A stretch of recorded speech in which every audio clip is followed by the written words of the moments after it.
আসসালামু আলাইকুম রহমতুল্লাহ বরকাত।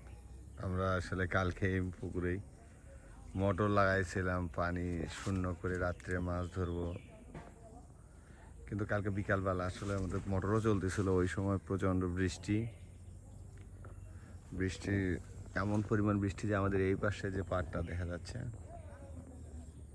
এই পুরা পাড়টা ভেঙে আমাদের পুরা পুকুর উছলে আমাদের এখানে ট্যাংরা মাছ ছিল মোটামুটি 20-25 মণ। এই পুরা মাছটা এই দিক দিয়ে আসলে চলে গেছে। আমরা প্রচুর চেষ্টা করছি যাতে মাছগুলো আটকে রাখা যায়, কিন্তু আসলে ট্যাংরা মাছ একটু হালকা পাতলা ফুটা থাকলে সেদিক দিয়ে বের হয়ে যায়। মোটামুটি ধরতে গেলে আমাদের 20-25 মণ মাছই চলে গেছে। আসলে আল্লাহ আমাদের আসলে পরীক্ষা নিচ্ছে, আর কিছু করা নাই। ইনশাল্লাহ আমরা ব্যাক করবো, ইনশাল্লাহ দোয়া করবেন সবাই।